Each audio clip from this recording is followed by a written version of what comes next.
অনুমতি ছাড়া সয়াবিন তেলের দাম বাড়ানো গ্রহণযোগ্য নয়, বাণিজ্য উপদেষ্টার ক্ষোভ। বিষয়টি নিয়ে এটিএন নিউজের নিয়মিত আয়োজন আমাদের কথা অনুষ্ঠানের আজকের পর্ব। আপনাদেরকে স্বাগত জানাচ্ছি আমি সাইমুম জান্নাত প্রভা। দর্শক, এ বিষয়ে জনসাধারণের মতামত শুনবো, তবে তার আগে চলুন দেখে আসি এই বিষয়ে এটিএন নিউজের প্রচারিত একটি প্রতিবেদন।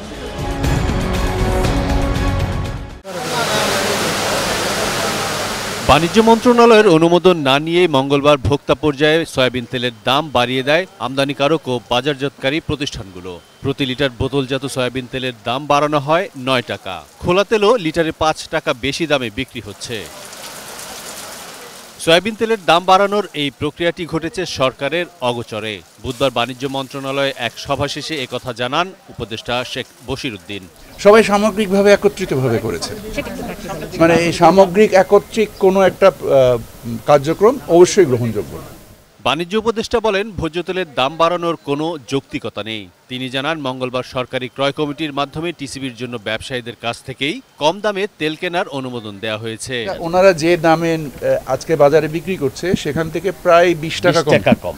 তো ৫০ লক্ষ লিটার তেল যদি টেন্ডারে ২০ টাকা কমে আমরা কিনতে পারি, তাহলে বাজারে কেন এত বেশি দামে বিক্রি হবে? বাণিজ্য উপদেষ্টা বলেন, আইনগতভাবে ভোজ্য তেলের দাম বাড়ানোর ক্ষেত্রে মন্ত্রণালয়ের অনুমোদন নিতে হয় এবং যদি যৌক্তিক কোনো কারণ থাকে বাড়ানোর, আমরা we are happy to discuss, কারণ আমরা তো সরবরাহ ব্যবস্থাকে গতিশীল রাখতে চাই। কাস্টমারি যে প্র্যাকটিসটা ছিল তার মাধ্যমে এতদিন ধরে নির্ধারিত হয়েছে, ইনশাল্লাহ আমরা সেইভাবে সমাধান আইনসঙ্গত আমাদের যে ব্যবস্থাগুলো আছে আমরা সবগুলো। পরে কনজিউমার্স অ্যাসোসিয়েশন অব বাংলাদেশ ক্যাবের সভাপতি এইচ.এম. শফিকুজ্জামান বলেন, সরকারের অনুমোদন না নিয়ে তেলের দাম বাড়ানো অন্যায়। নিত্যপণ্যের দাম নিয়ন্ত্রণে রাখতে সরকারের মনিটরিং আরও বাড়ানো উচিত মন্তব্য করেন তিনি।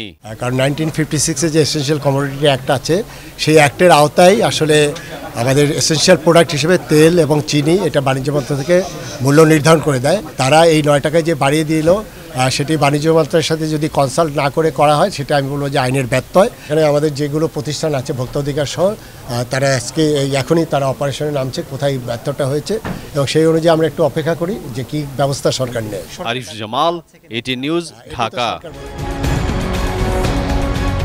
দর্শক, এতক্ষণ প্রতিবেদনটি দেখলেন, এবার চলুন দেখে আসি কি বলছেন সাধারণ মানুষ। শুধু তেল তো না, আপনার নিত্য প্রয়োজনীয় যে জিনিসগুলো আছে এগুলো আমাদের লাগামের বাহিরে। কারণ আপনার গিয়ে যে হারে দামগুলো বাড়তেছে, মানে বাজারে গিয়ে মনে করেন এখন আপনার কোনো শান্তি পাওয়া যাচ্ছে না। টাকার অঙ্কের সাথে আপনার জিনিসের কোনো মিল নাই। এখন সরকার যদি মনে করেন এটা বিবেচনা করে আমাদের দিকে তাকায়, তাহলে আমরা শান্তিতে থাকতে পারবো। দেখেন, এগুলো দেশের জন্য, দেশের জনগণের জন্য এগুলো খুবই খারাপ একটা পরিস্থিতি, যেখানে হঠাৎ করে বড় বড় ব্যবসায়ী যারা আছে এরা সিন্ডিকেট করে তেলের দাম, যে হঠাৎ করে জনগণ বা বাণিজ্য মন্ত্রণালয় বা সরকার কোনো পক্ষেই কোনো কিছু জানে না, এভাবে তেলের দাম বৃদ্ধি করাটা কোনোভাবেই যুক্তিযুক্ত না। আমরা এটার নিন্দা জানাই, ধিক্কার জানাই, এবং বাণিজ্য মন্ত্রণালয় যে আসলে জনগণের পক্ষে যে কাজ করতেছে না, এটা তাদের তো অবশ্যই তাদের এটা জানানো উচিত ছিল, এবং তাদের জানাটা তাদের কর্তব্য, দায়িত্ব কর্তব্য জনগণের পক্ষ থেকে। আসলে বর্তমানে তেলের দাম বাড়াতে আসলে মানুষের কষ্ট হচ্ছে, হঠাৎ করে দাম বেড়ে গেছে, মানুষের আয় রোজগার তো বাড়ে নাই। সেক্ষেত্রে তেলের দাম বা অন্যান্য দ্রব্যমূল্যের দাম বাড়লে তো অবশ্যই মানুষের কষ্ট হয়। তো এটা আমরা আশা করি যে সরকার যদি একটু এই বিষয়গুলোকে তদারকি করে, এটি কি আসলে অসাধু ব্যবসায়ীরা বাড়াইছে কিনা, এগুলো একটা তদারকি করা দরকার। কমলে আমাদের সুবিধা, গরিব মানুষের পক্ষে সুবিধা। আমরা রিক্সা চালা খাই, তেলের দাম, তারপর চাউলের দাম, এগুলোর দাম কমলে আমাদের সুবিধা হয়, চলাচল করতে খাইতে সুবিধা হয়। গরিব মানুষ রিক্সা চালাই, আমরা চলতে পারি না, বউ চাল পাল দিয়ে আমার খুব কষ্ট দিন যায়। প্রিয় দর্শক, প্রত্যেককে স্বাগত জানাচ্ছি এটিএন আয়োজন আমাদের কথায়। আপনাদের সাথে আমি হাসান মজুমদার বাবলু। দর্শক, অনুমতি ছাড়া ভোজ্য তেলের দাম বাড়ানো কোনোভাবেই গ্রহণযোগ্য নয়, এ বিষয়ে প্রকাশ করেছেন বাণিজ্য মন্ত্রণালয়ের উপদেষ্টা নিজেই।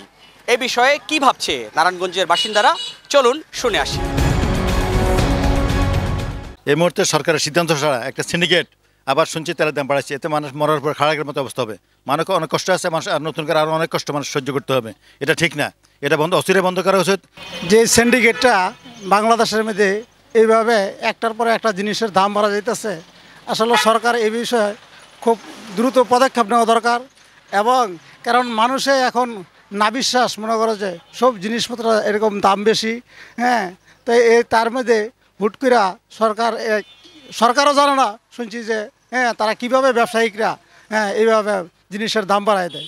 হ্যাঁ, এই বিষয়ে দ্রুত পদক্ষেপ নেওয়া দরকার সরকারের। কালোবাজারিরা আমাদের বিশৃঙ্খলা সৃষ্টি করতেছে। ওনারা একদিনের ব্যবধানে এত সয়াবিন তেলের দাম হুট করে এত বাড়ানো হয়েছে, এটা আমাদের কখনোই কাম্য নয়। হ্যাঁ, আমরা চাই এটা যথাযথ শাস্তি হোক এবং তাদেরকে আইনের আওতায় আনা হোক।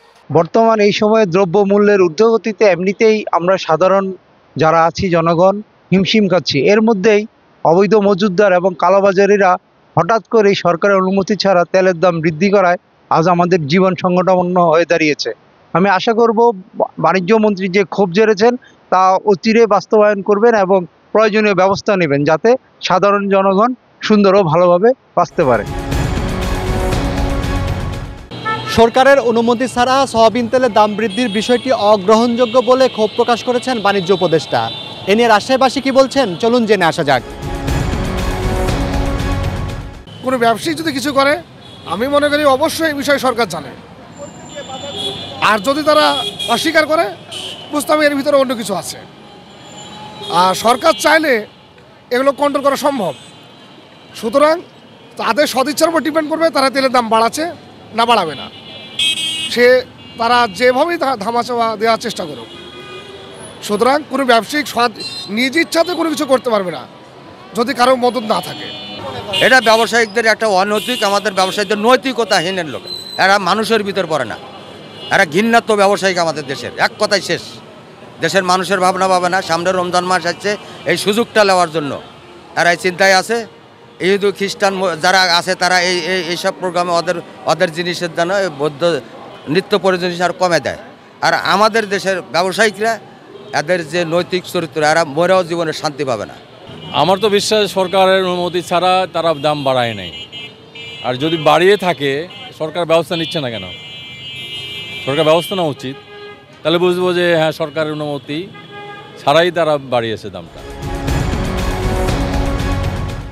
দর্শক, এই ছিল এটিএন নিউজের নিয়মিত আয়োজন আমাদের কথা অনুষ্ঠানের আজকের পর্ব। বিদায় নিচ্ছি আমি সাইমম জান্নাত প্রভা। দেখা হবে আগামী পর্বে। ততক্ষণ পর্যন্ত সুস্থ থাকুন, ভালো থাকুন, সঙ্গে থাকুন এটিএন নিউজ।